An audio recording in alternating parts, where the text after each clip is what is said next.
Hello students and welcome back to our channel excellent learning point. तो मेरे प्यारे बच्चों, कैसे हो आप सब? आई होप आप सब बहुत ज़्यादा अच्छे होंगे। तो आज की इस वीडियो में हम क्लास 10th का वर्कशीट नंबर 53 डिस्कस करने जा रहे हैं। ये हमारी गणित की वर्कशीट है बच्चों। और आज जो हमारा पूरा का पूरा वर्कशीट है, इसमें सिर्फ हमें क्वेश्चन आंसर्स करने हैं त्रिज्यखंड और वृत्तखंड पर आधारित। ठीक है, कौन से प्रश्न करने हैं हमें? त्रिज्यखंड और वृत्तखंड पर आधारित प्रश्न हमें करने हैं। तो बेसिकली यहाँ पर क्वेश्चन क्या है हमारे पास, तो देखते हैं जरा। हमारा पहला क्वेश्चन है, लिखा हुआ एक वृत्त के चतुर्थांश ओ ए क्यू बी के अंदर एक वर्ग Q O P Q R बना है। मतलब कि बच्चों, ये डायग्राम जो छोटा सा दिख रहा है ना आपको, मैं आपको आंसर शीट में दिखा देता हूँ अच्छे से। तो ये बेसिकली एक डायग्राम है हमारा। ठीक है, मैं इसको जूम कर रहा हूँ। देखो, काफ़ी बेकार सी क्वालिटी में है ये वर्कशीट हमारी। मतलब कि डायग्राम बिल्कुल भी क्लियर से नहीं दिख रहा, बट मैं आपको ट्राई करता हूँ बताने की कि कुछ इस तरह से एक हमारे पास डायग्राम है, कुछ इस तरह से। ठीक है, और यहाँ पर हमें बोला जा रहा है कि जो छायांकित भाग है उसका क्षेत्रफल ज्ञात करना है। जो हमारे पास छायांकित भाग क्या है, तो उसका हमें क्षेत्रफल, ये जो आपको ग्रे ग्रे दिख रहा है ना, इसका क्षेत्रफल निकालना है। मैं आपको आंसर शीट में अच्छे से बना करके ये दिखाता हूँ। बट पहले ये चीज़ ध्यान रखना कि यहाँ पे बच्चों जो 62 है, ये 62 नहीं होगा, ये आपका 6√2 होगा। ठीक है, अगर आप 62 से करोगे बच्चों तो आपका आंसर मतलब कि नंबर्स में नहीं आएगा, काफ़ी ज़्यादा आएगा, गलत आएगा। ठीक है, तो ये आपका 62 नहीं होगा, 6√2 होगा। ठीक है, या तो फिर आप 62 लेकर करना चाहते हो तो एक बार ट्राई कर देना। मैंने ट्राई करके देखा था, आंसर नहीं आया था, जिस वजह से मैंने 6√2 से ट्राई किया है। ठीक है, बाकी सारी चीज़ें सेम होंगी। अगर आपको नंबर चेंज करना होगा तो आप नंबर चेंज कर लेना। वैसे मैं 6√2 से सॉल्व कर रहा हूँ। ओके, मैंने आपको पहले ही बता दिया। चलो स्टार्ट करते हैं ये वाला क्वेश्चन। तो बच्चों, क्वेश्चन कुछ इस तरह से है कि आपको ये इतना सा पार्ट दे रखा है वृत्त का इतना सा भाग आपको दे रखा है। बोला जा रहा है कि जो हमने छायांकित कर रखा है, मतलब कि ये देखो, इस शेडेड जो कर रखे हैं ना हमने, इसकी जो शैडो बना रखी है, इसका हमें क्षेत्रफल ज्ञात करना है कि इसका क्षेत्रफल क्या होगा। इतने पार्ट का, सिर्फ और सिर्फ इतने ही पार्ट का हमें क्षेत्रफल निकालना है। तो सबसे पहले तो देखो, हमें यहाँ पर एक त्रिज्यखंड दिख रहा है। ठीक है, हमें यहाँ पर क्या दिख रहा है बच्चों? एक पूरा का पूरा त्रिज्यखंड दिख रहा है। तो हम क्या करेंगे, पहले तो पूरे का क्षेत्रफल निकालेंगे, पूरे का। हमने जब पूरे का निकाल लिया, फिर हमें एक वर्ग दिख रहा है, स्क्वायर, इसका हम निकालेंगे। ठीक है, तो हम पूरे में से अगर हम स्क्वायर का, वर्ग का क्षेत्रफल हटा देंगे या माइनस कर देंगे, तो हमारे पास जो छायांकित क्षेत्रफल है वो निकल जाएगा। ठीक है, तो हमारे पास फॉर्मूला क्या बनेगा? छायांकित भाग का क्षेत्रफल बराबर त्रिज्यखंड का क्षेत्रफल घटा वर्ग का क्षेत्रफल। ठीक है, तो सबसे पहले हमारा काम क्या होगा? त्रिज्यखंड का क्षेत्रफल ज्ञात करना है हमें। तो सबसे पहले मैंने त्रिज्यखंड का क्षेत्रफल ज्ञात किया। क्या फॉर्मूला होता है बच्चों? सूत्र क्या है इसका? थीटा अपॉन में 360 पाई आर स्क्वायर। हमने थीटा की वैल्यू क्या ली? 90, क्योंकि हमें पता है कि ये देखो, ये क्या होगा? ये 90 होगा। स्क्वायर क्या होता है हमारा? वर्ग क्या होता है? 90 डिग्री का कोण होता है वो। ठीक है, तो हमने 90 डिग्री का कोण ले लिया, डिवाइड बाई 360। और पाई की वैल्यू हमारा होता है बच्चों 22/7। फिर इसके बाद आर की वैल्यू जो है हमारे पास 6√2 है, तो 6√2 ठीक है। अब देखो ये बच्चों, जब आप काटोगे तो ये आपका क्या आ जाएगा? 1/4 आ जाएगा। 4 को आप काटोगे तो 2 आएगा यहाँ पर, और ये 11 आ जाएगा। 6√2 का मल्टीप्लाई करोगे तो आपका 6×6 = 36, और √2 आपका 2 हो जाएगा। इसको भी आप काटोगे तो आपका 2 कट जाएगा। आपके पास फाइनल में आंसर क्या बचेगा? तो 11 × 36 अपॉन में 7, 56.57। ये तो हो गया बच्चों आपका। क्या निकाला हमने? त्रिज्यखंड का क्षेत्रफल निकाला। अब हमें क्या करना है? वर्ग का क्षेत्रफल निकालना है। बच्चों, आप एक एक बात बताओ मुझे, मेरे पास तो ना ही ये दे रखा है। वर्ग का क्षेत्रफल क्या होता है? वर्ग का क्षेत्रफल साइड इंटू साइड होता है। ठीक है ना, मतलब कि भुजाओं को हम दो बारी मल्टीप्लाई कर देते हैं तो हमारा एरिया निकल जाता है, क्षेत्रफल निकल जाता है वर्ग का। तो यहाँ पर क्या होगा? तो यहाँ पर मेरे पास कुछ तो दे नहीं रखा, बट हाँ, मैं पाइथागोरस प्रमेय से क्या कर सकता हूँ? यहाँ पे ये चीज़ निकाल सकता हूँ इनकी। ठीक है, पाइथागोरस थ्योरम से क्या कर सकता हूँ बच्चों? इसकी साइड्स निकाल सकता हूँ। क्योंकि ये स्क्वायर है तो ये भी एक्स, इसको एक्स मान लेते हैं। सारी साइड्स को हम क्या मान लेते हैं? हम एक्स मान लेते हैं। ठीक है, तो हमारे पास दोनों साइड्स आ गई हैं, और ये मेरे पास क्या होगा बच्चों? हाइपोटेनियस। ठीक है, तो आते हैं बच्चों अपना वर्ग का क्षेत्रफल। तो पहले तो हम त्रिभुज क्यू आर ओ में जाएंगे। h² = p² + r²। h² हमारा ये हो गया 6√2 का स्क्वायर, x²।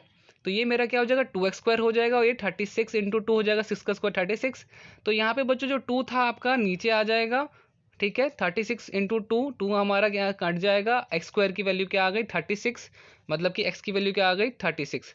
मतलब कि बच्चों हमारे पास साइड आ गई, हमारे पास क्या आ गई, ये साइड जो है 6 की है। तो हम अब इसका क्षेत्रफल निकाल सकते हैं।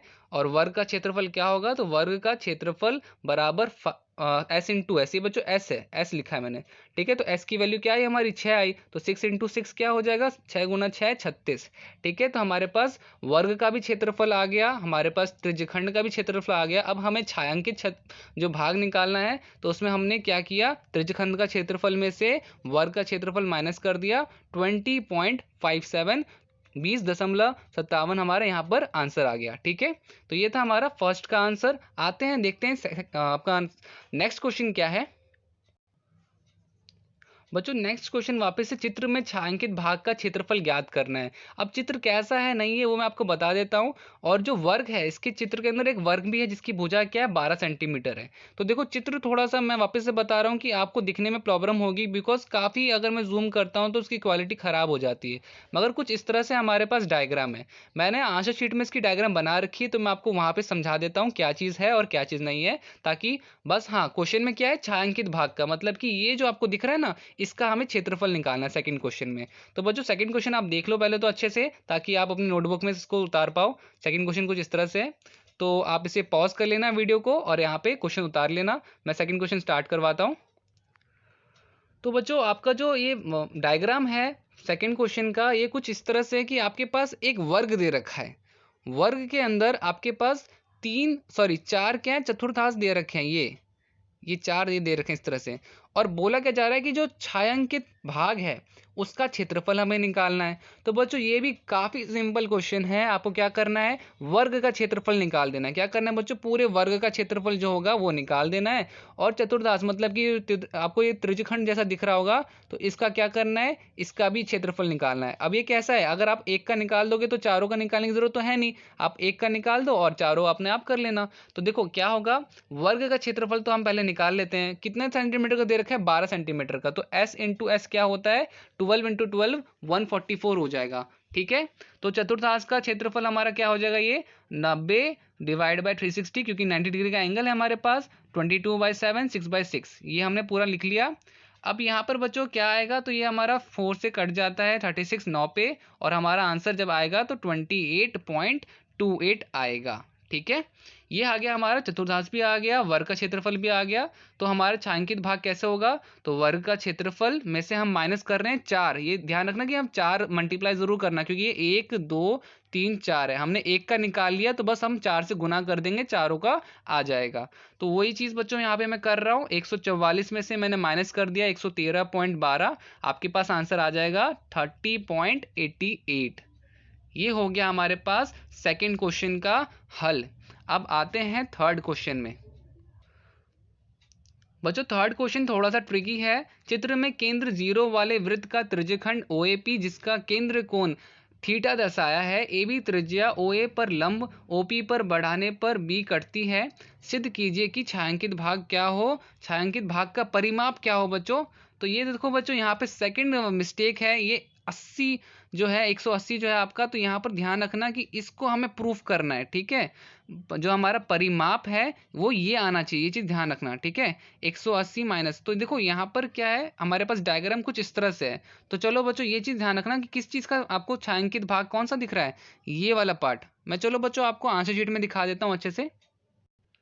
तो बच्चों देखो यहाँ पर कुछ इस तरह से आपको डायग्राम दे रखा है, आपको एक सर्कल दे रखा है, वृत्त दे रखा है, और इस तरह से पूरा का पूरा डायग्राम है। बोला जा रहा है छायांकित, छायांकित मतलब कि इतने पार्ट का परिमाप क्या होगा बच्चों, ये परिमाप क्या होगा इतने पार्ट का, इतना सिर्फ जो ये इतना सिर्फ और सिर्फ इतना, तो इसका परिमाप क्या होगा। तो देखो सबसे पहले मुझे ए बी का कितना क्या कहते हैं दूरी है वो निकालना पड़ेगा, बी कितना है वो बताना पड़ेगा, और एल किसकी लंबाई चाहिए होगी बच्चों, इसकी लंबाई, इस चाप की लंबाई चाहिए होगी, तब जा करके मेरा छायांकित भाग पूरा का पूरा आ जाएगा।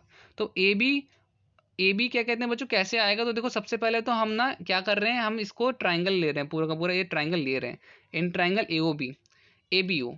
तो ट्राइंगल ABO में हमें पता है कि AB और OA क्या है, लंब है और आधार है। ठीक है, ये चीज़ ध्यान रखना कि ये हमारा क्या हो जाएगा बच्चों, ये हमारा लंब हो जाएगा, ये आधार हो जाएगा, ये कर्ण हो जाएगा, हाइपोटेनियस, परपेंडिकुलर और बेस। ठीक है, तो यहाँ पर बच्चों देखो AOB में ABO में हमारा AB और OA क्या हो जाएगा, लंब आधार, और किसके फॉर्मूले में आता है, tan थीटा के फॉर्मूले में आता है।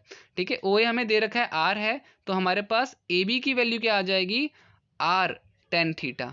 ठीक है, फिर उसके बाद PB बच्चों, PB की वैल्यू क्या होती है, OB माइनस, PB की वैल्यू हम कैसे निकालेंगे, OB में से OP माइनस कर देंगे। ये देखो OB हमारे पास पूरा का पूरा इतना है, और OB में से OP माइनस कर देंगे तो हमारे पास PB आ जाएगा। ठीक है, तो उस तरह से हमने PB निकाला। तो PB में भी बच्चों हमारे पास वैल्यू नहीं है, हमारे पास OB की वैल्यू नहीं है, तो हम OB की वैल्यू निकालेंगे। ABO में OB बराबर OA कर्ण अपॉन में आपका क्या कहते हैं, ये क्या हो जाएगा, आधार। ये किस में आता है, सेक थीटा में। देखो बच्चों ये मैं इतना नहीं एक्सप्लेन कर रहा सेक थीटा कहाँ से आया, कर्ण आधार क्या होता है, बिकॉज ये हमने ट्रिग्नोमेट्री में कर रखा है सारे फॉर्मूले, तो मैं डायरेक्टली यहाँ पे कर रहा हूँ OB अपॉन में R सेक थीटा। OB की वैल्यू क्या आ जाएगी, R सेक थीटा हो जाएगी। ठीक है, अब फिर उसके बाद बच्चों R सेक थीटा हो गई, तो हम यहाँ पे लिख सकते हैं डायरेक्टली PB की वैल्यू में कि R sec theta minus R। अब चाप की लंबाई, चाप की लंबाई का बच्चों फॉर्मूला लगा देना, पाई थीटा अपॉन में 360 इंटू 2πr, और आपका क्या कहते हैं, थीटा अपॉन में 360 इंटू 2πr में ये कट जाएगा पूरा, तो 180 आ जाएगा, 180 πr। तो सबकी वैल्यू आ गई हमारे पास PV की वैल्यू आ गई, हमारे पास लेंथ की वैल्यू आ गई, हमारे पास AB की वैल्यू आ गई, तीनों की वैल्यू आ गई। तो हमें अब क्या करना है, सबकी वैल्यूज यहाँ पे लिखनी है। R tan theta PB, R sec theta length का क्या है, तो वो हमारा थीटा अपॉन में 180 πr। सब में R कॉमन आ रहा है बच्चों, आप देखोगे R सब में कॉमन है, R हम बाहर निकाल लेंगे, tan theta sec theta minus 1 theta, और प्लीज फिर आपका पाई थीटा अपॉन में 180। यही था बच्चों आज की आपकी आंसर, और यही हमें बोला गया था निकालने को, तो हमने निकाल दिया। उम्मीद करता हूँ सारी चीज़ें आपको समझ में आई होंगी। तो आज की वीडियो में इतना ही था बच्चों। बाकी अगर वीडियो अच्छी लगी तो वीडियो को लाइक शेयर कमेंट कीजिएगा, अगर आप चैनल पर नए हो तो चैनल को सब्सक्राइब कीजिएगा। मिलते हैं नेक्स्ट वीडियो में, तब तक के लिए bye bye and take care.